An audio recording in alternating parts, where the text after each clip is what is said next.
No había redes sociales y aparte, Toño, no había transmisiones por televisión en vivo de automovilismo. Eso era muy, muy interesante porque las transmisiones en vivo se hacían por radio.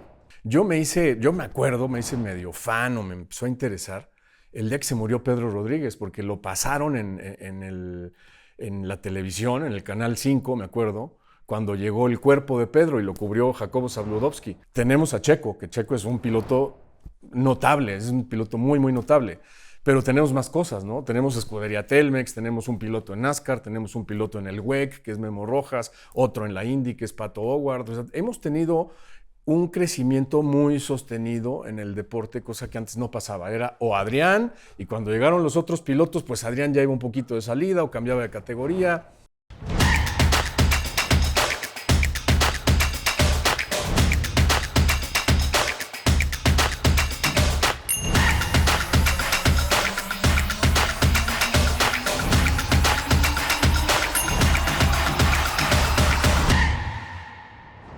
Amigos, bienvenidos todos con Toño. El día de hoy, si ustedes son seguidores de la Fórmula 1, inmediatamente lo van a identificar y además lo han seguido durante ya muchos, pero muchos años, desde la época de los protagonistas, me acuerdo bien, en TV Azteca y luego, por supuesto, a más reciente, pues todas las carreras, ahora sí que todas las carreras a través de Fox Sports.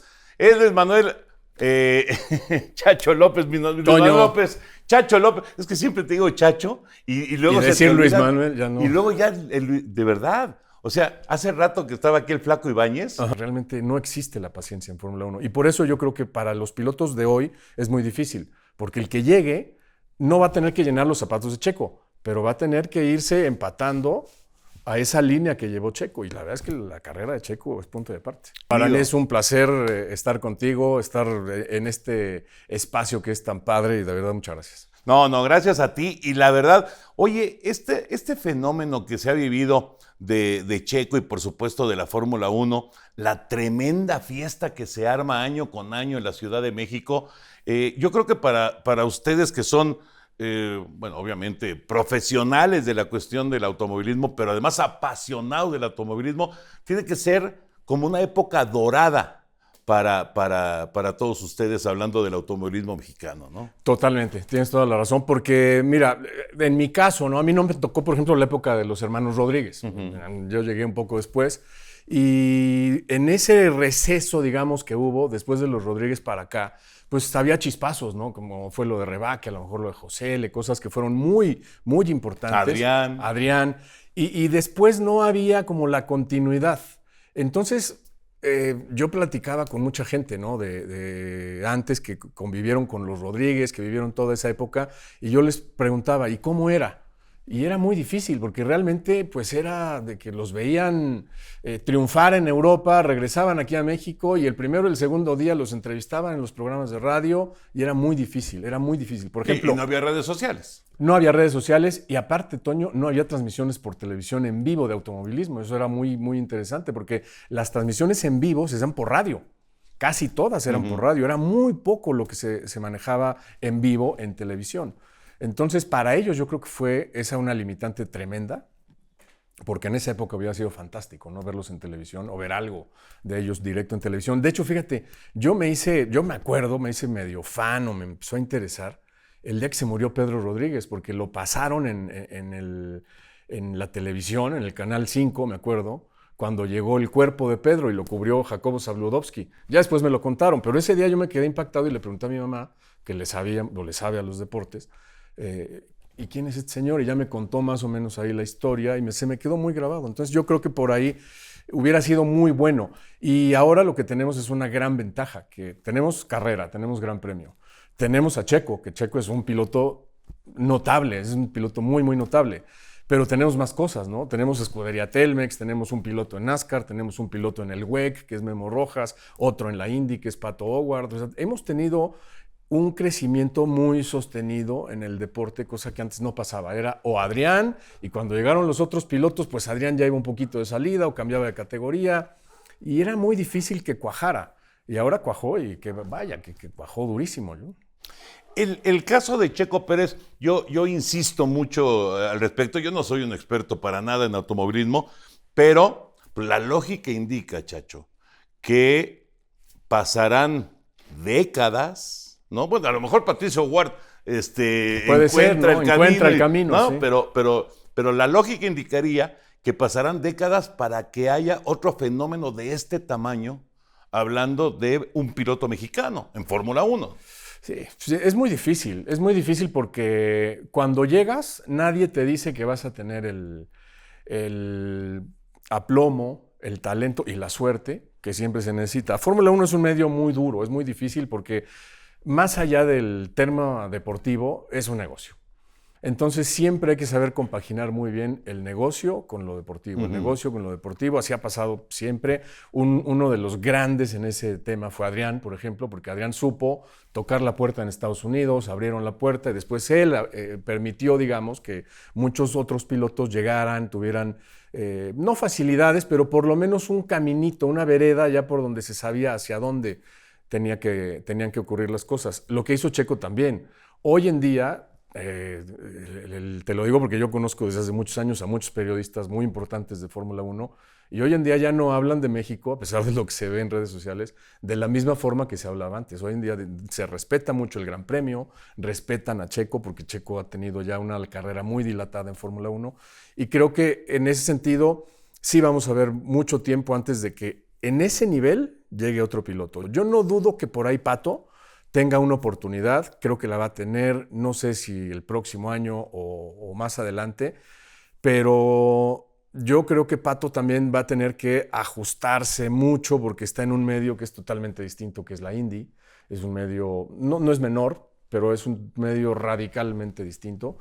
Y se va a tener que ir acoplando a Fórmula 1. Y en Fórmula 1, si no te acoplas a la primera, no hay modo. ¿Por qué? Pues mira, ya lo vimos con Esteban Gutiérrez. Esteban Gutiérrez, un pilotazo, ¿eh? Esteban Gutiérrez, de verdad, de los mejores pilotos que ha habido en México, entró a Fórmula 1 y empezaron a pasar cosas.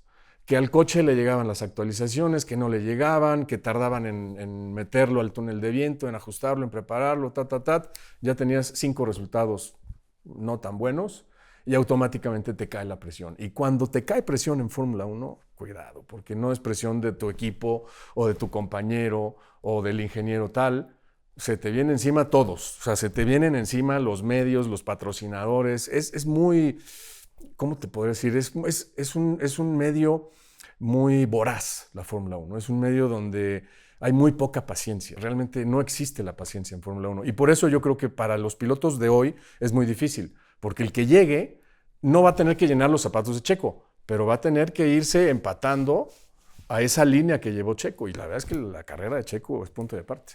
Porque además, Chacho, una cosa es llegar a Fórmula 1, que ya es dificilísimo. Hay 20 lugares. Exacto. Y hay años que no se mueven. Así es. Pero no es solamente eso, sino que Checo está en la escudería campeona. Sí. En el mejor coche. Exacto. Entonces, para llegar ahí, Sí, pues se necesita... Se necesita mucho, ¿eh? Mira, yo creo que hay dos formas de verlo. Mucha gente dice, es que los pilotos pagan por correr, ¿no? Llega este amigo y apoyado por tales empresas y hace tal y tal y tal maniobra y tal negocio, y entonces le dan el puesto y tiene que demostrar.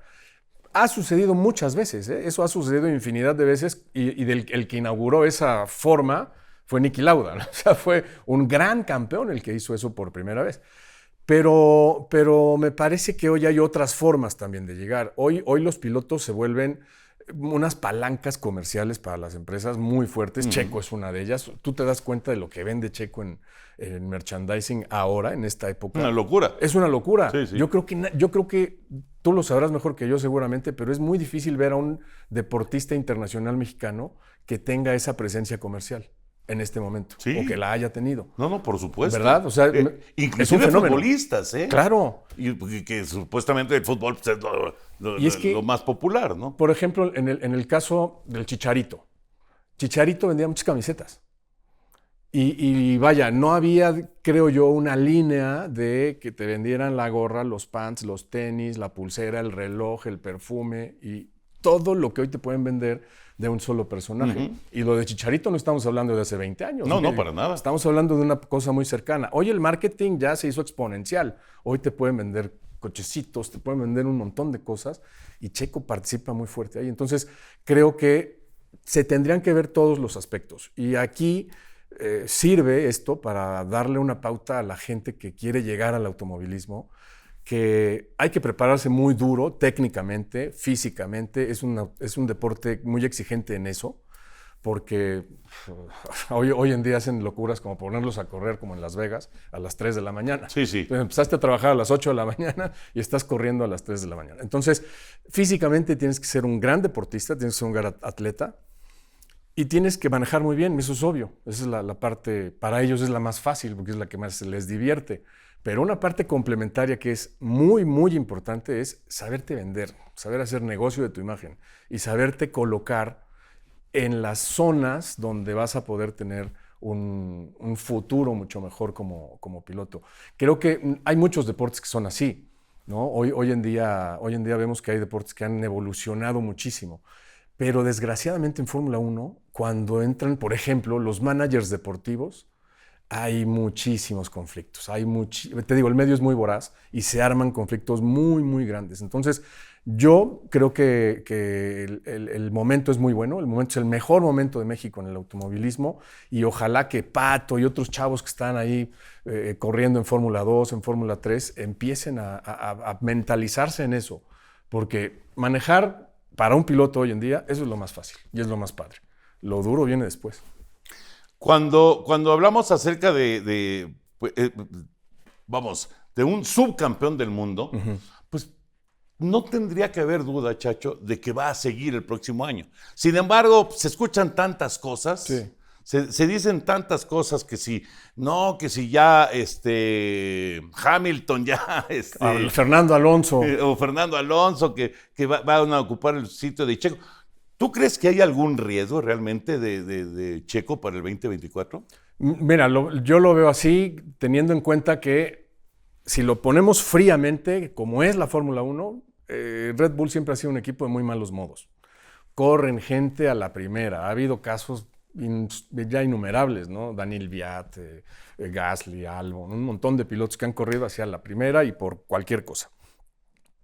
Esta temporada Checo les dio muchos pretextos, ¿eh? Checo, las fallas en Mónaco, el choque aquí, el problema acá, lo de Qatar, lo de Japón, en fin, lo hubieran corrido, ¿eh?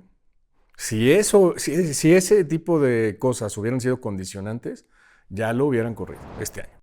Llegó la época decembrina y eso significa reuniones en casa, recibir visitas y, por supuesto, necesitamos que nuestro hogar luzca impecable por dentro y por fuera. Por eso te voy a compartir una sugerencia para que la limpieza de la casa sea divertida, fácil y rápida. Utiliza una hidrolavadora Karcher. Yo ya tengo la mía y la verdad estoy fascinado con su poder de limpieza. La puedes utilizar para la fachada de la casa, los pisos de tu terraza, los muebles del jardín, el auto, absolutamente todo quedará impecable. Así que lúcete con Karcher. Encuentra la Karcher de tus sueños en karchershop.com.mx. Sin embargo, tiene el contrato firmado. Como te digo, Checo es un piloto muy útil mercadológicamente, sí. Es una palanca fuerte y creo que ahí Red Bull ha ido respetándole esa jerarquía. Ahora, eso no quiere decir que se la van a respetar todo el tiempo. ¿Por qué? Pues porque si desgraciadamente sigue esta diferencia tan grande entre Max y Checo, el equipo va a tener que empezar a mover las cosas para poder actualizar un poco más a la escudería. ¿Y a qué voy? A esto. Red Bull este año tuvo todo lo mejor que podía haber tenido. Técnicamente, los pilotos, el coche, el manejo de las llantas, se le acomodaron todas las cosas de manera perfecta. Incluso los rivales.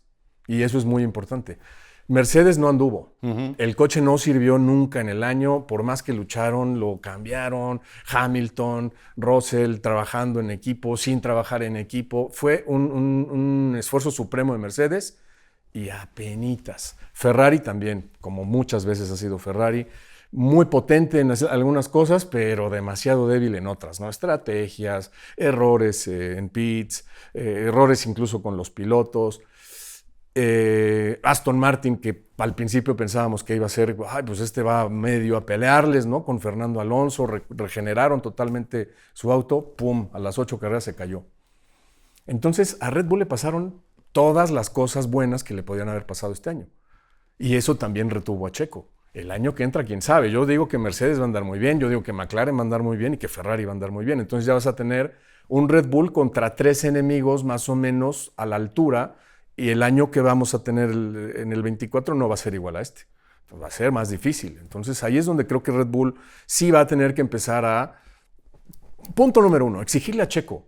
Porque como tú dijiste, Checo está en el mejor equipo de la Fórmula 1. El piloto, ya sea el 1 o el 2, el equipo más importante en Fórmula 1, pues nunca es malo. No lo puedes dejar que se duerma. No puedes dejar que Checo esté mal. Y eso lo hizo Red Bull esta temporada. Fíjate, un dato muy importante, Toño. Checo normalmente es un piloto que no tenía necesidad de manejar en el simulador, porque Checo tiene un talento natural muy bueno y siempre está en un nivel muy alto, a pesar de que es de los pilotos más veteranos. Esta temporada, los simuladores de Fórmula 1 no son un PlayStation, es un cuarto así grandísimo y trabajan 14 ingenieros y colectan datos de todo, y estudian, analizan en las computadoras, hacen todo un trabajo de data y de análisis. Entonces, Checo nunca tenía tanta necesidad de eso. Sí te sirve, sí te hace falta, pero nunca lo trabajó tanto. Este año hubo por lo menos 5 sesiones de simulador para Checo de 600 kilómetros.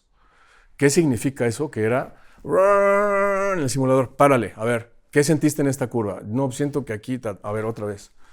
No, párale, a ver, le movimos esto, altura, las llantas, el alerón, a ver, no, así, porque tienen un coche muy difícil de manejar. Y sorprendentemente, para mí, a Checo le costó mucho trabajo. Pero ¿sabes qué? Trabajó como nunca antes había trabajado Checo. Se metió al simulador y estuvo dándole, y le encontraron. Eso tiene una importancia desde 2 puntos de vista. Lo bien que puede trabajar Checo con ellos y llegar a conclusiones, porque son 2 estilos diferentes, el de Max y el de él. Y segundo, lo que te decía de donde partía en ese comentario. Red Bull apoyó. Esos 14 ingenieros y las 7 computadoras y el simulador y el tiempo y el catering que les llevan y tenerlos en la fábrica y todo, cuesta plata. Dinero, claro. Es una muy buena plata. Sí. Entonces ahí yo creo que los 2 se acoplaron, ¿no? Red Bull dijo, a ver, aquí hay algún problema, y Checo no le está dando por alguna razón, entonces le vamos a dar ese tiempo para que lo haga. Y Checo lo aceptó bien, porque Checo ya es un piloto muy maduro, ya es un piloto de esos que no cambia sus hábitos fácilmente. Entonces yo creo que se supo adaptar, además de que, obviamente, Checo tuvo la presión que nadie tuvo en Fórmula 1 este año. Yo no se la deseo a nadie porque era terrible. O sea, desde marzo, Toño, que si, que si se paraba atrás de Max Verstappen, no que si se paraba adelante, que si el coche lo sacaba antes, que si esto, que si lo otro, que si el contrato, que si el tiempo en las clasificaciones, que si nunca levantaba por acá, que si le perdió la magia a las llantas. Fueron meses y meses y meses y meses de que los europeos y muchos neerlandeses, muchos medios fuertes, le dieron hasta que se cansaron. No había semana, Toño, no había semana en que no saliera un rumor o una nota y esto y lo otro. Y le sacaron mil cosas y aguantó vara. ¿Y aguantó? Aguantó vara. Sí. Oye, Chacho, ¿Verstappen es tan bueno como para ganar, ¿cuántas fueron? ¿19? Sí, 19 carreras. 19 de 21, imagínate. Sí, es muy bueno. Es muy bueno. Esa es la realidad que también nos confronta, ¿no? A nosotros como mexicanos, como seguidores de Checo, como gente que, pues la verdad es que creo yo, Toño, y no me vas a dejar mentir, que tú has vivido todas las grandes épocas del deporte en los últimos años. Te tocó Valenzuela, Chávez, Ana Guevara y todo. Y cuando empieza esta efervescencia por un deportista así en los medios y en todos lados, las expectativas se disparan. Se disparan, pero brutalmente. Y creo que eso tiene una razón, que normalmente nos toca ver grandes deportistas en un deporte donde nunca antes habíamos tenido cosas padres, ¿no? no sé, lo de Ana Gabriela Guevara, que fue fabuloso, ¿no? Sí, en el atletismo, ¿cuándo, no? Nunca antes. Lo de las pesas, por ejemplo, ¿te Lo de acuerdas? Soraya. ¿no? Lo de Soraya, que decíamos, no, es que ya somos la nueva potencia de las pesas y ahora sí, a ver quién nos baja de acá. Y creo que ahí pasó también en el automovilismo, la gente nos metimos durísimo con Checo en el apoyo y todo, que dejamos de ver muchas cosas. Y vaya, pues mira, te lo pongo de este tamaño. Yo creo que Max Verstappen es un piloto que este año es muy superior al Max Verstappen del año pasado y al del año pasado y al del año pasado. ¿Por qué? Porque es un chavo que toda su vida gira en torno a manejar y a cada vez manejar mejor y más rápido. Hubo una entrevista muy buena que le hizo David Coulthard hace muy poco, en donde a él y a su papá les pregunta, le dice a Max, a ver, platícame, dime una cosa, nada más una, que hagas cuando no estás en Fórmula 1. Una cosa que hagas y que te divierta. Y se puso así, dijo, pues correr. Correr en jogging, y no, correr en el simulador, en los torneos de simulador online. ¿Cómo? Dice, sí, no, es que ahí corro en coche GT, que son coches de calle, porque frenan más difícil y porque se tardan más en reaccionar. Dice, y sobre todo, ¿sabes por qué? Porque yo sé que ahí, en esa categoría, hay uno que es mejor que yo. Y me lo quiero encontrar y le quiero ganar. Entonces eso te da una idea Sí. ¿De quién es? la mentalidad que tiene este chavo. Sí. Es un chavo brutalmente competitivo. Tiene un control del auto tremendo porque es muy rápido, en conjunto. Cuida muy bien los neumáticos, lee muy bien las estrategias.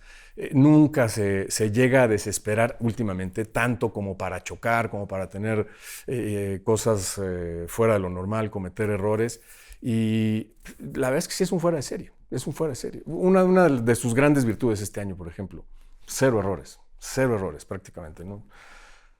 Hizo que ese coche, que es el mejor coche de la Fórmula 1, el RB19, anduviera bien en pistas rápidas, en pistas lentas, en pistas callejeras, en agua, en mucho calor y en una pista helada como la de Las Vegas, que era casi correr en hielo. Por eso ganó casi todas.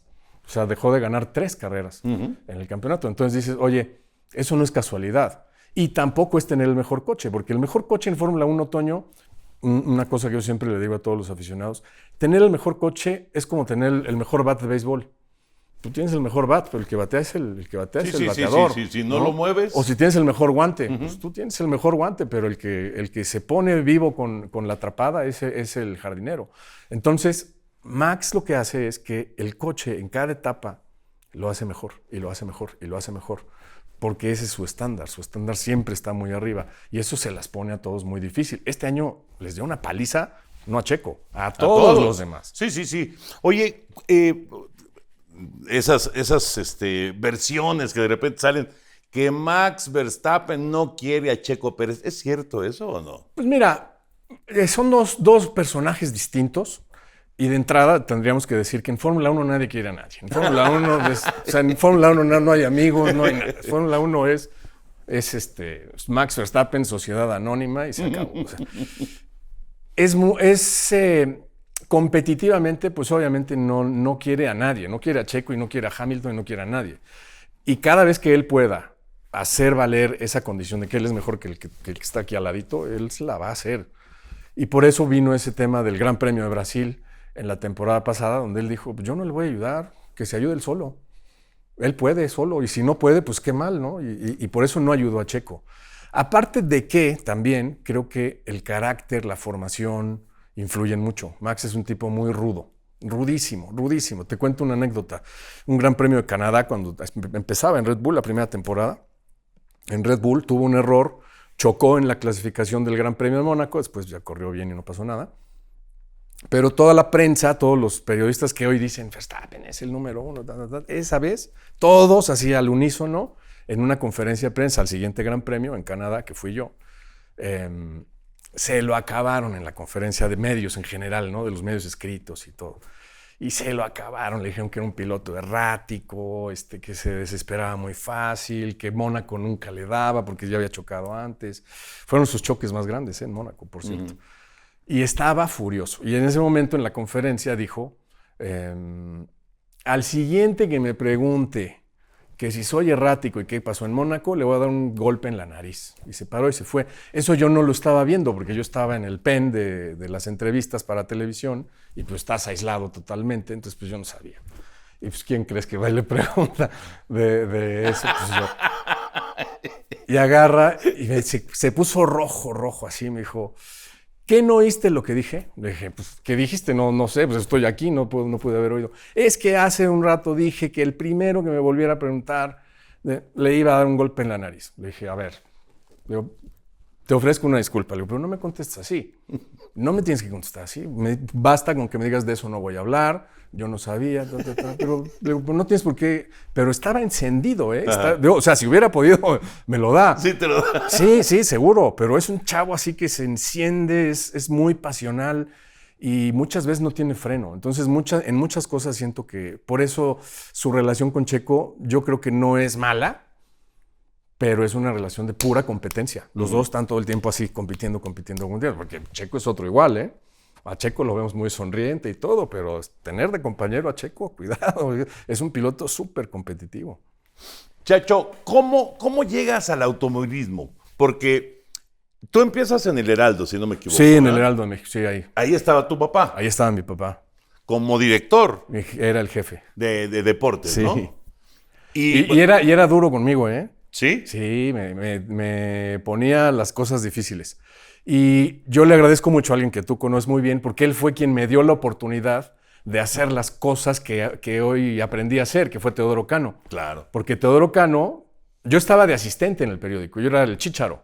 Yo iba por los refrescos y compraba la comida. Entonces un día Teodoro vio que yo me interesaba. Yo acompañaba mucho a Teodoro a las transmisiones de radio en el palco del Azteca. Ahí hacíamos un poquito trío, Panchito Reyes, Héctor Reyes y yo, que éramos ahí como que gente que estaba cercana a Teodoro. Y pues ahí conocía un montón de narradores. A Luengas, por ejemplo, sí, que claro. Me encantaba su voz, una voz así. Fernando Luengas. Sí, atronadora, ¿no? ¿Te acuerdas de él? Sí, cómo no. No, hombre, Yo transmití con él. Sí, y aparte un tipazo, ¿no? Yo nunca lo conocí bien. Sí. Pero me acuerdo fuerte y rudo. Rudo, y a mí me gustaba mucho su voz. Tenía una voz así impactante para narrar. Y con Ángel Fernández. ¿De qué año estás hablando? 82, 81, por ahí, que fue cuando yo empecé en el periódico. Y al empezar prácticamente Teodoro me dijo, te voy a poner un trabajo. Dice, pero es un trabajo serio. Ve mañana, no había quien cubriera los Pumas ese día, y me dijo, ve mañana a CU a tal hora y vas a cubrir los Pumas. Y dije, pero no me gusta. Me dijo, es trabajo. Y sí, fui, me preguntas por Bora Milutinovic, ahí te va a estar esperando y vas a ir con él y le vas a hacer una entrevista y me la vas a traer, la escribes y ya la vemos. Bueno, fui, me eché todo el entrenamiento, me acerqué a Bora, le dije, oye, me mandó Teodoro Cano, vengo a hacerte una entrevista, bla, bla, bla. Dijo, muy bien. Me dice, espérame hasta que acabe y te sientas ahí en la salita que hay afuera de los vestidores. Salió Bora después de... Se quedaba Bora a jugar con el perro, ¿te acuerdas? Salimos creo que a las 4 de la tarde del entrenamiento y ya me sentó y me dijo, a ver, ¿tú quieres entrevistarme? ¿Qué me vas a preguntar? Pues en general del partido. Le dije, no. Me dijo, no. A ver, ¿vas a venir la próxima vez? Te vas a comprar una libretita, una grabadora, te vas a vestir como reportero y me vas a preguntar cosas que hayas leído de mí y del equipo y del partido y de todo. O sea, prepárate. Ajá, prepárate. Obviamente, eso fue en coordinación de Teodoro con Bora, que eran muy buenos amigos. Pero me sacó de mí. Ahí fue donde dije, no vuelvo a hacer esto. O sea, no vuelvo a llegar tan mal preparado y tan en ceros, ¿no? Y a partir de ahí ya me empezaron a dar un montón de cosas, ¿no? ¿Pero no te emocionaba el fútbol? No me emocionaba el fútbol, no, para nada. Lo que me emocionaba eran las carreras. Porque mi chamba, por ejemplo, en el periódico era ordenar todos los cables, ¿te acuerdas? Los cables, las fotos que llegaban. Y yo me la pasaba, los cables de Fórmula 1 eran mi pasión, los acariciaba. ¿Siempre te gustó? Siempre me gustó. Aprendí a manejar muy chavo porque me gustaban mucho los coches. Y a mi papá le robaba las llaves del coche y me llevaba yo el coche, pero tenía 9 años. No manches. ¿Te llevabas el coche con 9 años? Sí, apenas alcanzaba. Entonces, imagínate, era una cosa... Y eso me lo propició mi papá, porque él me dejaba de pronto manejar estando muy chavo. en una irresponsabilidad. Pero sí, no, pues, desde chiquito fui muy clavado en los coches. Y era una redacción de puro cuarto bat, ¿no? No, hombre, de los mejores, de los mejores. Tuve una gran fortuna, dos grandes fortunas, que yo me hice súper afortunado en este medio por eso, porque uno de los seres que más he admirado fue Ángel Fernández, por ejemplo. Uh-huh. Era el compadre de mi papá, no sé qué, y a mí me quería mucho. Y siempre estaba ahí sobre Aureliano mí. era tu papá. Aureliano era mi papá, Aureliano López. Y Ángel siempre, muchas veces yo iba por su columna o me la mandaba con alguno de sus hijos o con su esposa o me dictaba. Y total, siempre tuvimos una relación padrísima y yo siempre admiré muchísimo a Ángel, que tenía una inteligencia, era brutal lo que era Ángel. Y otro era Pepe Alameda. Uy, Pepe Alameda estaba también Estaba ahí también y siempre me acerqué a él y siempre yo lo leía, ¿no? Con sus libros, lo escuchaba en la radio y llegó el momento en que un día le empecé a ayudar y me empezó a dictar y me empezó a enseñar y la verdad es que es algo que no pagas con nada. Claro. ¿No? Pepe Alameda era como un poeta. Era un poeta, sí, era un poeta. En la narración de los toros, obviamente después ya apareció Beto Murrieta y en fin, claro. una cantidad importante de... Que nunca estuvo a la saga, ¿eh? Beto... No, bueno, Beto... Tremendo. La verdad es que es extraordinario, pero a Beto le costó, porque... Cuando él empieza, pues, estaba chavo y cuesta trabajo ganarte un lugar y al aficionado a los toros sí, le decían que no lo vamos a comparar con Pepe Alameda, ¿no? Le movías un poquito hasta que lo logró y a lo mejor hasta lo superó. Sí, buenísimo. Sí. Pero estaba Pepe Alameda. Estaba Ángel, que era columnista, ajá. Estaba Teodoro, estaba Enrique Kerlegand. Mr. 300, claro. ¿Estaba Enrique Garay? Estaba Enrique Garay. Ahí empezamos. Yo empecé con esa generación. Entramos casi al parejo. Enrique Garay. Después entró... Raúl Sarmiento. Entró Francisco Javier González. Uh-huh. Toño Moreno. Alfredo Ruiz. Toda esa camada que después se fue para Imevisión. Uh-huh. Y en ese momento también estuvo, como tú dices, Raúl...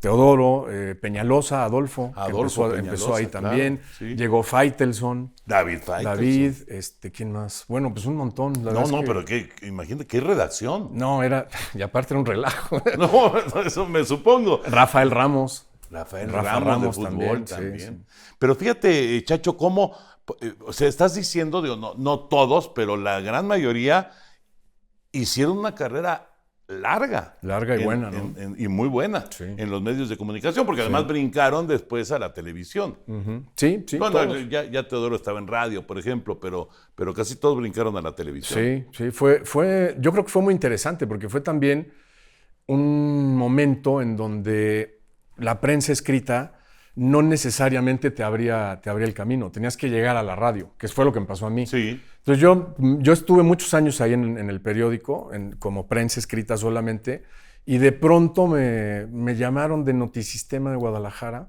para que yo fuera reportero aquí de deportes, uh-huh. en general. Y sí, lo agarré y ya me gustaba desde antes, y ahí fue como empecé a trabajar un poco más profesionalmente en radio. Y creo que también eso pues me abrió el chance en tele. ¿Y cómo llegaste a Imevisión? ¿Era Imevisión todavía? Era Imevisión todavía, sí, porque fue a finales del 88, ajá. que de pronto ahí hubo movimientos internos en Imevisión. El equipo que estaba de noticias dejó de estar ahí. No supe exactamente por qué, pero empezó... Esa parte de noticias era aparte de eventos.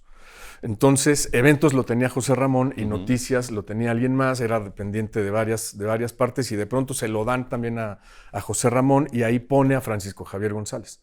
Entonces, Francisco Javier me habló y también a Faitelson, a Garay, a Toño Moreno, o sea, ahí Alfredo. Juntamos un grupo ahí, una redacción también fuerte, creo yo, aunque estábamos todos empezando. O sea, realmente nadie teníamos idea de cómo entrarle A la tele. y ya poco a poco nos fuimos metiendo. Si vieras hoy, por ejemplo, y seguro ellos se acordarán de mí, yo de ellos, de cómo batallábamos para hacer un corte informativo de minuto y medio, sudando y todos nerviosos. Era terrible. Y hoy los ves y todos, pues ves, son figuras, ¿no? Y todos son gente muy, muy... muy arraigada ya en el medio. Ya, ¿no? de recorrido. Sí. De recorrido. Y luego, ¿ahí nacen los protagonistas? Ahí el programa de los mundiales nació en el 86. Sí.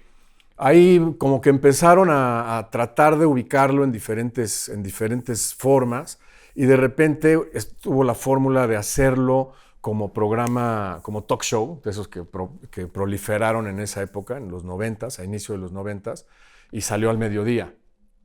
Porque al mismo tiempo se hizo una alianza con Radio Asir. Sí, claro. Entonces ahí empezó... Yo estaba estoy en Tú Asir estás todavía. en Asir, claro, pero por supuesto. desde esa época yo ya estaba en Asir. Claro. Y de repente llegó todo el grupo de José Ramón. Que lo hacíamos ahí en la tarde. Y se compaginaba una cosa con la otra, el programa de la tele con el programa de radio. Y creo que pues abrió un panorama porque ese horario de las 2 de la tarde para deportes no estaba en esa época. O había muy pocos, programas. Entonces creo que pues es un horario muy típico de traslados, de coche y de todo eso. Entonces creo que para la radio abrió y a nosotros nos sirvió muchísimo. O sea, sirvió mucho en proyectarnos porque tú lo vives también con tus programas de radio. La radio es mucho más fácil que busques una entrevista y que te la contesten. Inmediatamente, ¿no? Si tú conoces a tal deportista y le dices, oye, estoy al aire con fulano, sultano, entro, vámonos. En tele es totalmente distinto. En tele tienes que ser como más conciliador y tienes que buscar más el momento. Entonces, ahí como que todos nos proyectamos muy bien. Te cuento lo del automovilismo. Yo cuando entré a Imevisión, había un programa que se llama Deporte Amateur, que era pues, un programa de sábado y domingo, en donde pues, era presentar cosas de deporte, historias de deporte amateur, irlas a narrar o narrar competencias, y ahí medio aprendí a narrar, o empecé a aprender, mejor dicho. Y nunca, yo traté con el productor de meterle ahí go-karts y cosas así, pero no cuajó. No cuajó la cosa. Entonces mis alternativas eran otras, ¿no? Los clavados y otras cosas deportivas. Entonces, un día fue Francisco Javier con Raúl Orbañanos, le dijeron a José Ramón que por qué no me daba la oportunidad seguramente de hacer cancha, ¿no? Para ganarme una plata más ahí en los partidos de fútbol, porque pues era donde pagaban bien. No, y donde había más eventos. Y más eventos, exactamente. Entonces, pues sí, aceptó José Ramón y me llamó un día a su oficina y me dijo, a ver, vas a debutar haciendo cancha, necesito que te prepares, porque sabían que no me gustaba el fútbol. Pero ya estás siendo protagonistas. No, eso fue antes. Ok. Eso fue antes. Okay. Eso fue en 1989. Ok. Protagonistas vino después de Barcelona, creo. Fue después de unos Juegos Olímpicos. Sí, después de Barcelona. Sí. Entonces, en el 89, pues te digo, me llamó José Ramón, estaba muy chavo como todos, y me dijo, a ver, esto es en serio, te tienes que poner a prepararte duro, en serio, muy bien, fecha 1, Pumas Tigres, vas a debutar en cancha, Tigres Pumas en Monterrey, vas a debutar en cancha, va a narrar Orbañanos, Javier González y cancha las tú. Me dijo, pero tienes que decidir, porque ya no te voy a dar chance entonces de que hagas carreras. En ese entonces tenían la Fórmula 1 en Imevisión.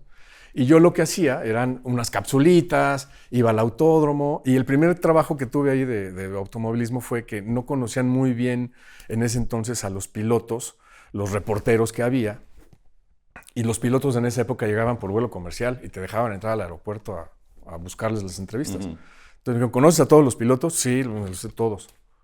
Entonces vete al aeropuerto y haz guardia y hasta que no lleguen todos. Y tienes que traer entrevista con todos. Y sí, pues llevé las entrevistas. Entonces ahí me gané que en las transmisiones me daban chance de hacer cápsulas, de grabar algún comentario para el programa y hacer cositas, ¿no? Y finalmente acabé de pit reporter en esa época, ya en el Gran Premio del 92. Vieron que me gustaba, vieron que sabía, pero José Ramón me lo dijo. Si agarras el fútbol, ya no te voy a dar chance de hacer carreras, así que decides, o carreras o fútbol. Y le dije, carreras. Me dijo, ¿qué? Pues sí, carreras es lo que me gusta. Ahí no ganas dinero. Pues a ver cómo le hago. No, yo quiero carreras. Y sí, efectivamente, me impulsó mucho, me dio mucho vuelo, porque después de que se fue la Fórmula 1, pues quedó todo en blanco. Llegó Adrián a la Indy, agarraron la Indy y pues vámonos con todo. Aparte de que también hice muchas carreras aquí en México, carreras nacionales. Casi todo ese tiempo lo compartía haciendo carreras nacionales, carreras en Estados Unidos. Y ahí nos vimos muchas veces. O sea, me tocaba ser jefe de información en los eventos, en los mundiales, en los Juegos Olímpicos. Me tocaban Juegos Olímpicos de invierno. Entonces fue una especie de tener siempre todo mezclado en toda esa época. Y finalmente cuando ya llegué a Fox, llegué ya muy clavado en eso, ¿no? Porque justamente fue cuando Checo Pérez entraba a correr en GP2 y estaba Fausto Ceballos en Fox Sports y yo le dije, si quieres, si necesitas que alguien narre las carreras de Checo Pérez en Fórmula 2, yo las puedo hacer. Me dijo, ¿de veras? A nadie le interesa. Le digo, no, pero pues igual, para pasar el tiempo, ¿no? A ver qué pasa. Le digo, yo creo que va a llegar a Fórmula 1. Le digo, pero ¿por qué no probamos? Me dijo, híjole, va a estar bien difícil. Aparte, ¿sabes qué? Son a las 3 de la mañana. No las va a ver nadie. Le digo, bueno, pero las repites. ¿Pero tú vas a venir en vivo a narrarlas? Sí, yo vengo en vivo. ¿Y a qué staff te pongo? No hay staff. No, pues un staff, pues el que sea, no importa. Y sí, afortunadamente me hizo caso Fausto y empecé a trabajar ahí con las carreras de Fórmula 2 y después pues, vino lo de Fórmula 1. Pero ahí sí yo dije, me voy a enfocar 100% en las carreras porque yo sentía que iba a venir algo fuerte y yo sentía que yo podía dar algo más fuerte, ¿no? En la época, un poquitito atrás, cuando protagonistas y esto, yo me acuerdo, yo veía muy seguido el programa y recuerdo perfecto la pareja que hiciste con Marco Tolama. Con Marco, muchos. Y fueron muchos años, ¿no? Pues así de que, mira, viajábamos, eran ¿cuántas carreras? 16 carreras al año de Indy y las viajábamos todas. Wow. Entonces nos echábamos, yo vivía en Estados Unidos viernes, sábado, domingo y regresaba el lunes. ¿Sí? Y aquí en México vivía martes, miércoles y jueves. Sí, en esas épocas de temporada, Marco igual. Yo creo que hicimos muy buena mancuerna porque Marco siempre tuvo la visión del piloto. Y en esa época yo me traté de mostrar diferente. Yo traté de irme, en principio, pues cuando no entendía yo muchas cosas, pues a cosas de color, a cosas distintas. Y entonces yo siento que todo el conocimiento de Marco, que es brutal, es muchísimo, iba muy enfocado y yo me iba metiendo, yo me iba como haciendo su wingman. Uh-huh. Y así empezamos y poco a poco fuimos como que desarrollando un estilo. Y fue muy padre porque, te digo, o sea, trabajamos un montón de años, fueron 14 temporadas consecutivas de la Indy, con esos intermedios, ¿no? De que me mandaban a los Olímpicos o me mandaban a los Mundiales, todo ese tipo de cosas. Y sí fueron años muy duros, eso por el ritmo de trabajo que llevábamos. No, pues tantos viajes. Sí, era durísimo. Pero sí creo que lo hicimos bien, lo hicimos muy bien Marco y yo. Porque nos supimos acoplar. Es muy difícil cuando tú tienes, digo, tú lo sabes mejor que yo, porque ustedes han hecho un grupazo, ¿no? Con The Three Amigos. Ajá. Hacer un grupo es muy difícil en este medio, es muy complicado. Y con Marco lo hicimos 14 temporadas seguidas de la serie Indy. Transmitíamos no solo la Indy, muchas veces transmitimos las categorías nacionales, transmitíamos otras categorías, el WTCC, en fin, trabajamos mucho juntos porque, te digo, tuvimos esa facilidad que no siempre se da entre colegas, que tú puedes entrar a complementarle, ¿no? Exactamente. Se acomodaron. Oye, ¿por qué te fuiste ¿Ya era TV Azteca? De TV Azteca. Ya era TV Azteca. Pues mira, yo creo que fue el momento porque yo ya no estaba rindiendo lo que yo quería rendir, porque muchas de las ocupaciones que después atendí en TV Azteca ya no tenían que ver con el cuadro. De hecho, yo mismo les pedí a mis jefes ahí que me sacaran de cuadro, porque, por ejemplo, yo estaba como responsable de producciones.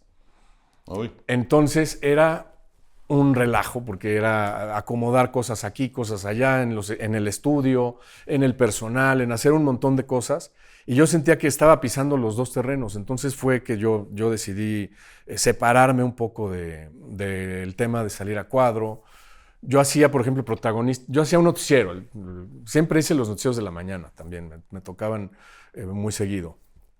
Hacía el noticiero de la tarde, salían protagonistas de la tarde y salían protagonistas de la noche. Y en todo ese inter, pues era la junta y y ahora ves la escenografía y ahora esto otro. Entonces, no me dio la vida para hacerlo. Ya no tenías vida. No tenía vida. Básicamente, no tenía vida. Y ahí fue donde decidí buscar eso, ¿no? Enfocarme hacia el tema de autos. E incluso me tomé un tiempo que fui editor de la revista Cuatro Ruedas, que fueron 8 años, creo. Estuve un buen.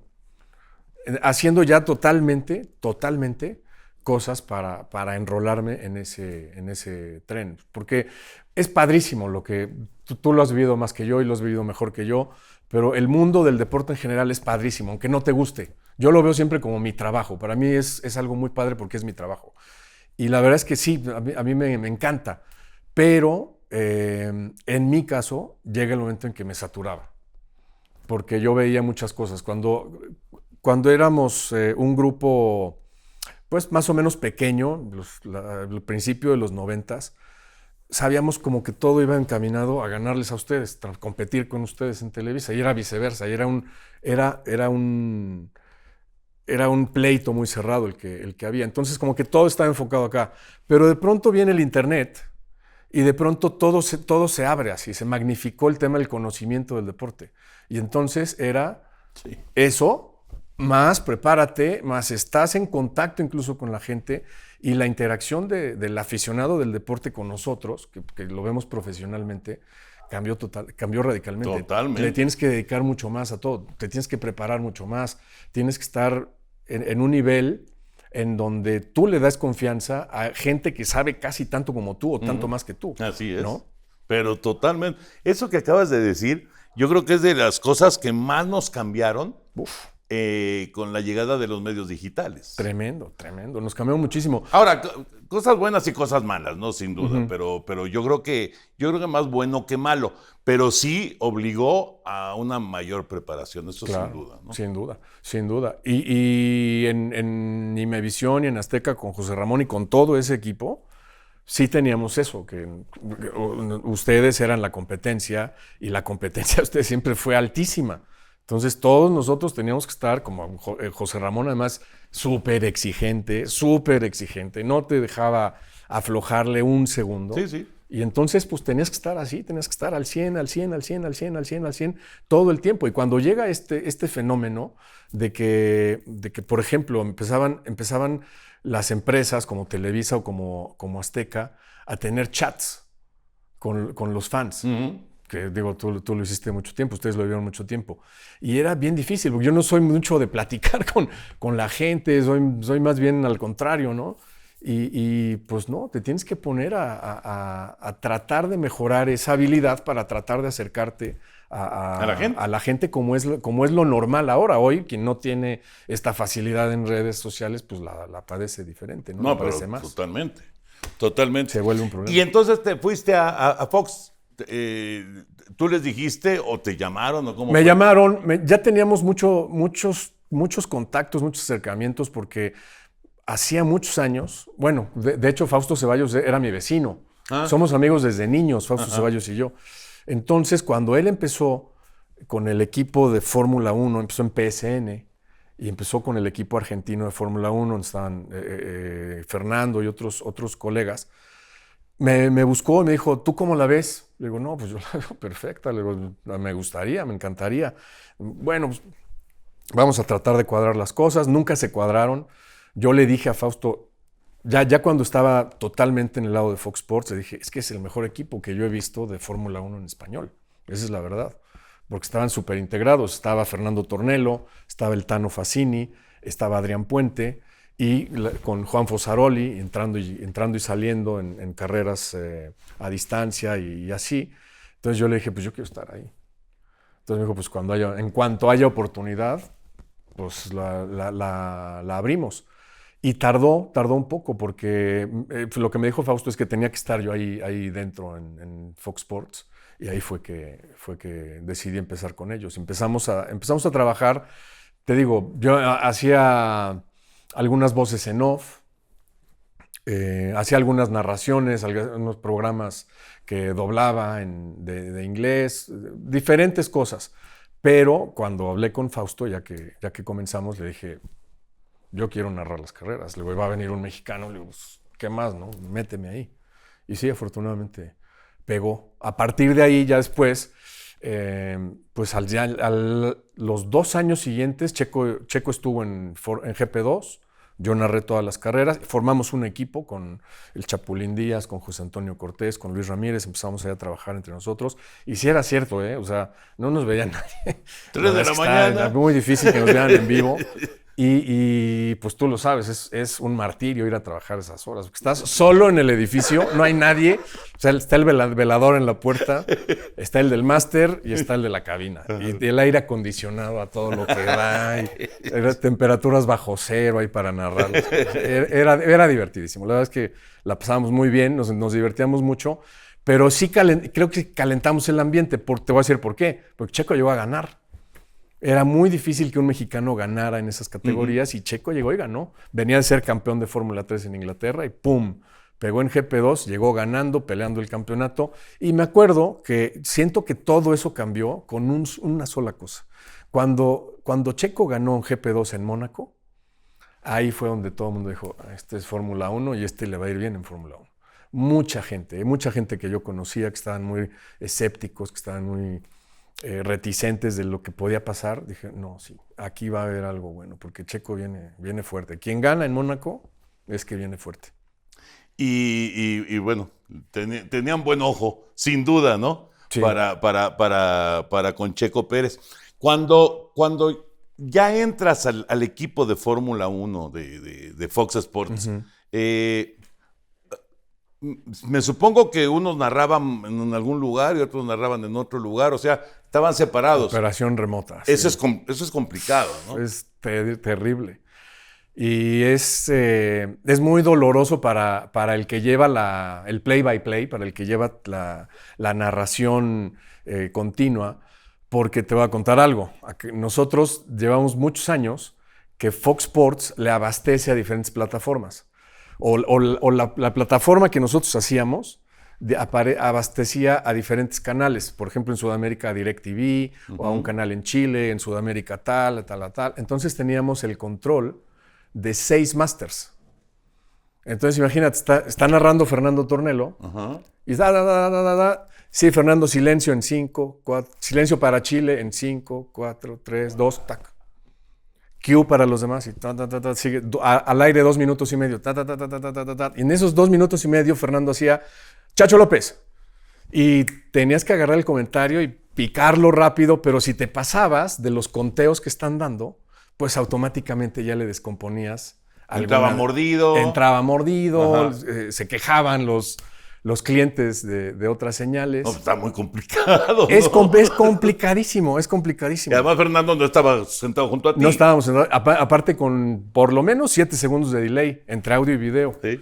Entonces era terrible. Y nos fuimos acostumbrando. La verdad es que Fernando en ese sentido es un maestrazo por la voz que tiene, por el conocimiento, por todo lo que hace. Y sobre todo porque sabe dirigir muy bien el ritmo de las carreras. Lo que hizo Fernando todos estos años de dirigir la carrera de Fórmula 1 por lo menos teníamos 4 masters distintos, llegamos a tener 6, era distinto, era otra cosa, era una cosa de no creerse. Y aparte llegó el momento en que teníamos 5 voces. Entonces imagínate, estaba Fernando, estaba Adrián Puente, estaba Fosaroli, estaba Diego Mejía y estaba yo. En ese nivel nos manejábamos así, en márgenes muy, muy, muy pequeñitos. Y yo, desgraciadamente, muchas veces me pasó que no era una cosa voluntaria, pero en las redes sociales me dieron durísimo siempre por eso, porque muchas veces mis comentarios se encimaban sobre los team radios de los pilotos. Y bueno, hasta amenazas de muerte me caían. No, bueno. No, una cosa terrible. Pero no era a propósito, era que era muy difícil, era muy complicado transmitir bajo esas No, circunstancias. imagínate nada más. Y además, o sea, además de estar midiendo que si van a salir de aquí ahorita, van a comerciales o lo que sea, además tienes que concentrarte en la En carrera. la carrera, sí. Que no es nada fácil, Chacho. O sea, yo recuerdo haber hecho algunas carreras, no sé, 500 millas. Las 500, sí, Indianápolis, lo hiciste con Enrique. con Enrique Burak Y con el Sony también, ¿te tocó algunas? Sony, seguramente, Sí, y bueno, Chacho. Y con Chacho Medina, con Chacho Tony Menchaca. Medina, con Tony Menchaca. Pero, o sea, de las cosas que yo decía, bueno, ¿y cómo sabes quién va en primer lugar? No, sí, Sí, no, es muy complejo. es muy complejo, es bien difícil. Es bien muy difícil. Y digo, no sé, tú habrás narrado muchas carreras en el escenario, pero bueno, todavía, no sé, con el monitor, pues a lo mejor medio vas viéndole, pero en el escenario debe ser complicadísimo narrar, ¿no? Muy complicado. Mucha gente, por ejemplo, piensa que tú cuando estás narrando puedes animarte a ver, como puede suceder en el béisbol, por ejemplo, en el americano, que te puedes animar a ver el campo. Ajá. Que dices, ¿qué está pasando por acá? Y te clavas otra vez Sí, en el sí, monitor, sí. No pasa nada. En las carreras, incluso si llegas, si no estás viendo el cronometraje y la imagen al mismo tiempo, ya te perdiste, ya olvídalo. Se fue la idea, se fue todo. Porque el automovilismo es muy rápido, Claro. tiene muchas variables. Si no llueve, si no se derrapó, si no ya están preparando las llantas para la parada en los pits, o ya hizo una finta para cambiar la estrategia. Entonces van cambiando con lapsos muy cortos de tiempo las cosas. Entonces ahí sí tienes que como que irle llevando muy bien el ritmo a la carrera y también ir pues tratando de desarrollar lo que quieres decir. A mí, por ejemplo, varias personas me han dicho, ¿y cómo puedes saber que la forma de prepararte para una carrera? Porque tienes que abarcar un montón de Pero muchísimo. muchísimas cosas.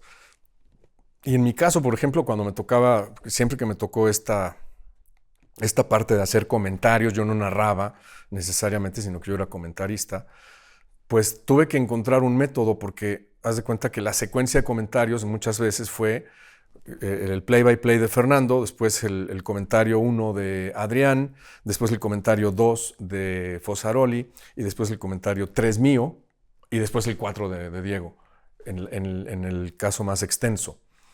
Entonces tú lo sabes perfecto, la información siempre ahí está. Y es de quien la vaya agarrando. Entonces, pues la información de primera mano, ¡pum!, quedaba en el lado de Adrián. Luego la otra quedaba en el lado de Juan. Y a mí siempre me estaba como faltando ese pedacito, ¿no? De tener que dar otro tipo de información para que no se repitiera con lo que ya estaban hablando mis compañeros. Entonces tuve que armar como un sistema de cómo estudiaba yo antes las carreras y me imaginaba yo la narración. O sea, yo decía, a ver, este gran premio lo hace así Fernando, entonces en la primera vuelta, el comentario de Adrián va a ir por este lado, el comentario de Juan va a ir por este otro, entonces yo, ¿qué le busco? Entonces, pues ya buscabas algún detalle, o hacías un apunte en donde decías, a ver, hay 3 variables, pues si pasó esto, y si pasó lo otro, lo otro. Y sí es un trabajo de dedicación. Y ahora me enfrenté a algo distintísimo, que es lo que hacía Fernando, ¿no? Ir narrando, ir controlando el ritmo. También tenemos 3 másters acá en estas transmisiones que hacemos ahora para Fox y estamos constantemente en movimiento. ¿Por qué se pararon? Pues mira, yo creo que estaba muy, muy armado el tema deportivo, el tema periodístico, pero lo que no estaba tan armado era el tema financiero.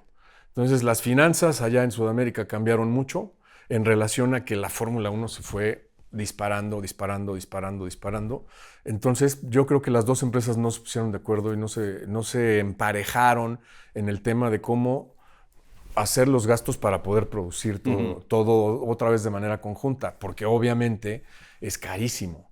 Y Fórmula 1 te mata con los derechos. Fórmula 1 cobra unos derechos muy, muy fuertes. Sí, seguro. Y la producción, sí, La producción es como tú la quieras hacer. Le quieres poner una rayita a la pantalla, le pones un numerito de un color, de otro color, pues todo eso cuesta. Entonces, si tú quieres ir a narrar la carrera allá y que te pongan una cabina y que te pongan micrófonos y que tengas intercom y que subas al satélite y bla, bla, bla, es un dineral, es brutal. Aquí nos ayudó afortunadamente que Fox Sports estaban muy entusiasmados, la verdad, porque supieron siempre identificar que el automovilismo venía muy fuerte, a pesar de que siempre ha sido un canal que ha tenido todos los deportes o casi todos los deportes. Bueno, tiene un canal específico. Un canal específico, que es el 3. De coches, ¿no? Contenido de coches. Ajá. Pero ese ímpetu, Toño, tú lo sabes muy bien, muchas veces sucumbe a la primera cuando el costo flota, ¿no? El costo se va al aire. Y creo que ahí hubo mucha genialidad de parte de muchas personas en Fox que nosotros pudimos seguir de una forma además diferente, porque uno de los retos que hubo para formar el equipo de trabajo de ahora era no repetirnos, porque yo no voy a llenar nunca los zapatos de Tornello, jamás. No, pero además tú tienes tu estilo. Exactamente. Entonces, ¿qué teníamos que hacer? Pues hacer nuestro estilo. Exacto. Hacer nuestro equipo de trabajo. Y no hay uno que sea el equivalente sino que todos somos distintos, todos funcionamos de forma distinta y lo que fue muy padre fue, primero que nada, creo yo, que empezamos teniendo una chica, una mujer que es Giselle, que digo, es adorada por todo el medio, toda la gente la conoce, es muy profesional, es muy identificada y eso nos da un primer paso de identidad propia en el equipo. Y segundo, que tenemos 3 grandes pilotos, que además son mis grandes amigos y que son personas que siempre han tenido la inquietud de poderse comunicar, ¿no? De poder comunicar. Aparte son los 3 pilotos exitosísimos, ¿no? Entonces ahí me parece que el camino de este equipo, el camino de este grupo está por ahí, en diferenciarse de lo que hicimos ya otros que estábamos en los otros equipos antes y tratar de ofrecerle a la gente cosas distintas, ¿no? Tratar de ofrecerle el punto de vista que la gente ahorita quiere ver de Fórmula 1. Todo esto empezó en esta temporada. En el 2023. Y entonces llegó el Chapulín contigo. Chapulín, y Memo, Michelle Jordain. Y Memo Rojas, ¿no? ¿Cómo armar? Porque a final de cuentas, digo, ellos son pilotos que seguramente pues ya con el paso de las carreras y eso fue mucho más fácil desarrollarse. Ya Chapulín ya traía también varios años de experiencia en ese sentido, y Giselle también, por supuesto. Pero bueno, tú tenías que encabezar eso. ¿Cómo hacer un equipo? Es bien difícil hacer Aparte lo hicimos en 15 días. Bueno, fue rapidísimo. Para la primera carrera. Para la primera carrera, sí, les hablé por teléfono. ¿Y qué onda? ¿Le entras? Sí, le entro. ¿Pero cuándo? Pues ya para esta. No, tú para la otra. ¿Tú cuándo puedes? Y bueno, finalmente el primer gran premio fue el Chapulín, el segundo también. Y mira, yo técnicamente para ellos, pues obviamente no tengo mucho que aportarles, porque ellos saben más que yo. En donde sí creo que fui de utilidad para ellos fue en enseñarles un poco cómo se tiene que hacer una transmisión desde antes para estar al 100%, sobre todo a las horas que transmitimos nosotros, porque transmitimos a deshoras. Sí. Práctica libre número 1, de madrugada de jueves a viernes, a las 3:30 de la mañana hay que estar haciendo pruebas. Y entonces, pues obviamente quien no tiene experiencia en eso, por ejemplo, le pasa que llegas a hablar al micrófono y se te congestiona la garganta y no te deja y se te va la voz, o empiezas a congestionarte la nariz, o se te tapan los oídos, una serie de cosas porque pues te levantas de la cama a trabajar. A trabajar, claro. Así, en una hora, ¿no? Y lo que yo hice fue tratar de cuidarlos un poco en ese sentido, hacerles, a ver, calienta la voz. Cuando vengas en el coche al canal y ve hablando, habla contigo mismo, practica lo que vas a decir, practica cosas para que tu garganta a la hora de llegar a transmitir ya esté abierta, ya estés con la garganta caliente, ya no sea tan difícil y no generes pues problemas, ¿no? Porque es muy frecuente eso, aparte que las condiciones sí son muy difíciles, mucha gente no lo cree, pero es diferente cuando estás en la madrugada en un lugar con todo el aire acondicionado y sin gente que consuma esa Claro. temperatura del aire acondicionado. Claro, pero por supuesto, cambia la temperatura. Sí. Ajá, y de repente ya sabes, ¿no? Moqueando todo el mundo. Era muy difícil. Sí. O con sueño, que también pasa. También. También pasa. De repente, así yo los veía que hacían así. Y ya les decía, no. Abusado. Y tratar de ayudarlos en eso, protegerlos en eso para que cada vez fueran mejor, para que pudiéramos establecer un ritmo, porque aparte, bueno, también tenemos ciertas complicaciones. Con Diego Mejía, por ejemplo, Diego que está en los circuitos, muchas veces Diego tiene delay de imagen con video, entonces a mí me estaba escuchando, pero él está viendo el video adelantado. Entonces, yo, por ejemplo, tengo que modular un poco la forma en que entra su comentario para que trate de coincidir lo más posible, de acuerdo al delay que traemos, con lo que está viendo la gente aquí en México. Entonces, ha habido que hacer ahí algunos ajustes, algunas cosas que no se ven normalmente, pero que es interesante. Son retadoras siempre son Ahora, retadoras. Chacho, les fue muy bien en esta temporada. Sí, la verdad es que sí, muy bien. Tuvimos la suerte, obviamente, de que empezó el año muy bien, porque Checo empezó ganando, empezaron cosas muy padres. Como te digo, el equipo se conjuntó muy bien. Todos somos amigos desde hace mucho tiempo. Nos llevamos fuera. Eso ayuda mucho. Eso ayuda mucho. Nos llevamos fuera del micrófono y fuera de la cámara. Y nos ayudó mucho esa parte en positivo, pero también nos ayudó mucho la otra parte en negativo. Porque cuando empezaron los problemas de Checo, empezamos todos como a ver, este problema fue el primer guantazo, ¿no? Y si sigue otro, pues hay que decirlo. Y si sigue el error de Mónaco, fue así como, bueno, un error en Mónaco. Quali, primera curva, primera vuelta de calificación. Dices, bueno, ni modo, ¿no? Fue un error.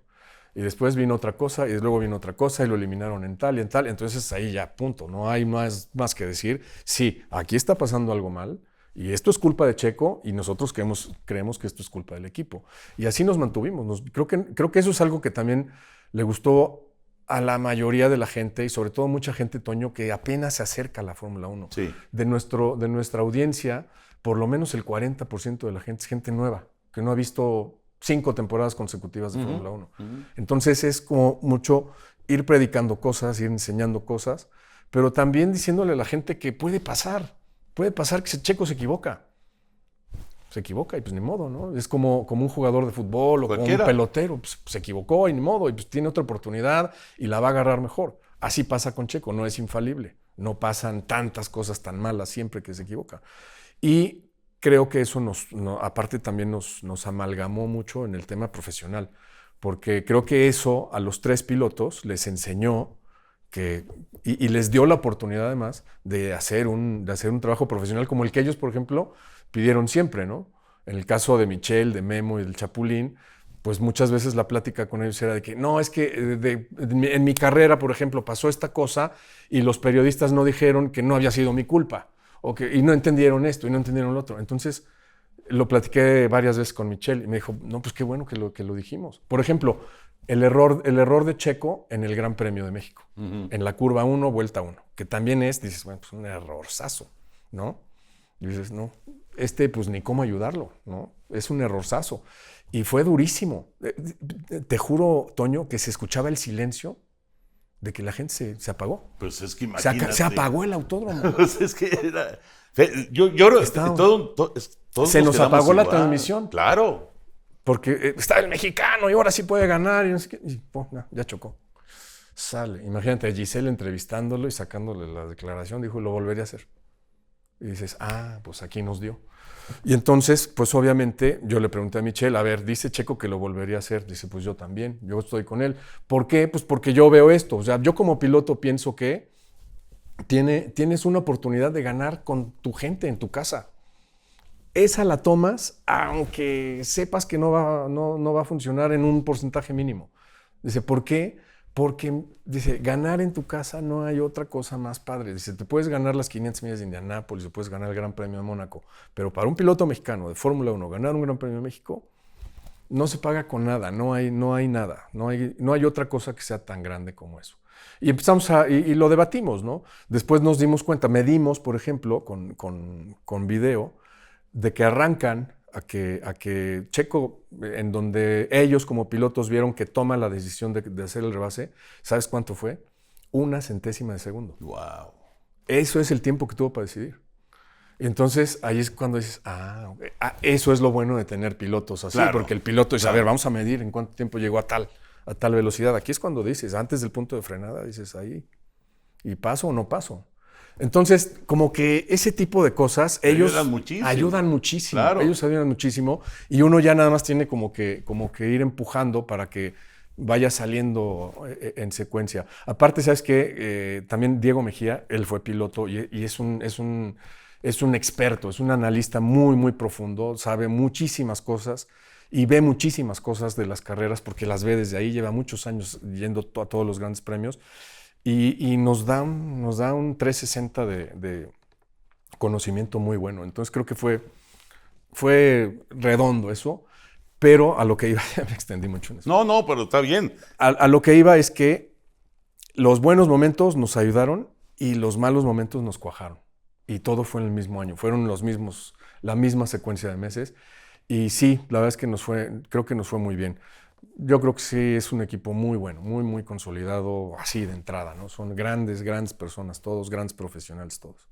Viene una parte, la verdad, pues que va a resultar muy atractiva para el aficionado. Como dices, el nuevo aficionado, que hay mucho nuevo aficionado, y para los aficionados ya de larga trayectoria, de todas maneras va a ser igual de atractivo, porque tener otra vez a Checo y la posibilidad de que ahora, como dices, que Mercedes ande bien, o que Ferrari ande bien, o McLaren ande bien, va a haber una competencia que va a provocar que la gente sin duda voltea a ver. Bueno, ya viste lo que pasó con los boletos de la Fórmula 1 en México. En media hora se acaban. Increíble. Increíble. Y baratos no están, ¿eh? No, para nada. Pero eso ahí te indica, claro que también es un acontecimiento social y lo que tú quieras, pero de que la gente está metida, está metida. Están súper metidos.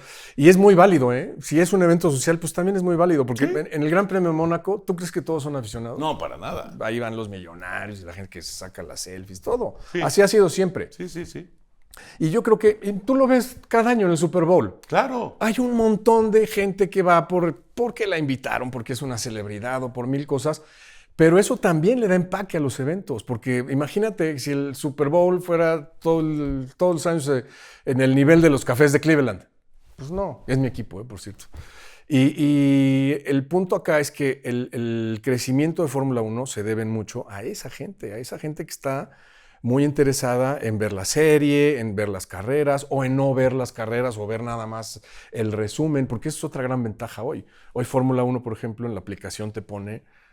si no tuviste tiempo de ver la carrera en vivo y la puedes ver en tu dispositivo, puedes ver 1 hora de carrera o media hora de carrera y te da los highlights ahí perfectamente. Entonces hoy tienes una facilidad y una comodidad para hacerte de verdad aficionado y hay un montón de medios para poderte empapar. Y creo que muchas veces nosotros, que ya estamos más veteranos y que somos aficionados, entre comillas, ya de largo aliento, pues como que no entendemos que así empezamos todos. Yo empecé así, comprando revistas en la librería italiana y tuve que aprender italiano ahí para leer lo que decían de Ferrari y de los demás equipos, y así es. Y hoy la facilidad es totalmente distinta, hoy estamos ahora en ya... otro nivel. No, pues y hay que aprovecharlo. Agarras el teléfono y vámonos. Ahí tienes todo. Sí, ahí tienes todo. Y hoy, fíjate, Toño, por eso digo, es muy interesante el fenómeno, porque hoy ese aficionado de Fórmula 1 va y se mete a la Fórmula 1 y se mete a las grandes ligas y se mete al Torneo de México y al fútbol inglés y al fútbol español y se mete al hockey y se mete a todos. O sea, yo conozco gente que sigue y apuesta en lacrosse, por ejemplo, en Estados Unidos. Claro, sí. Y tú te acuerdas, o sea, yo cuando vi el lacrosse dije, ¿qué es eso? Nunca me ocurrió que fuera una liga potente en Estados Unidos, que tuvieras y aquí ya lo están siguiendo muchas personas porque está abierto y cualquiera llega con un teléfono. Totalmente. Chacho, qué gusto tenerte. No, hombre, de verdad, muchísimas Toño, gracias. Antes de que te vayas, por favor, de verdad. una firma. Uy, qué honor, Toño. De verdad, muchísimas gracias, Chacho, y felicidades. La verdad es que ha sido una carrera muy, muy productiva, muy espectacular la que has tenido, muy sólida sobre todo, que eso es lo más importante. Y no es fácil cuando solamente decides tomar un camino y no es precisamente el fútbol. Sí. O sea, No estaba esa fácil. es la verdad. Porque yo como quiera que sea, pues si en el béis, que si en la NFL, que no. No, tú eres el todoterreno pero, por antonomasia. Pero ¿estás de acuerdo, Chacho? O sea, hay muchos que son fútbol, punto. Sí, punto. Pero tú decidiste, sí, un deporte, pero no el fútbol. No es fácil. No es fácil y la verdad es que ha sido una carrera muy destacada. No, muchas gracias, Toño. La verdad es que un honor estar contigo. Gracias, un honor Chacho. que me hayas invitado.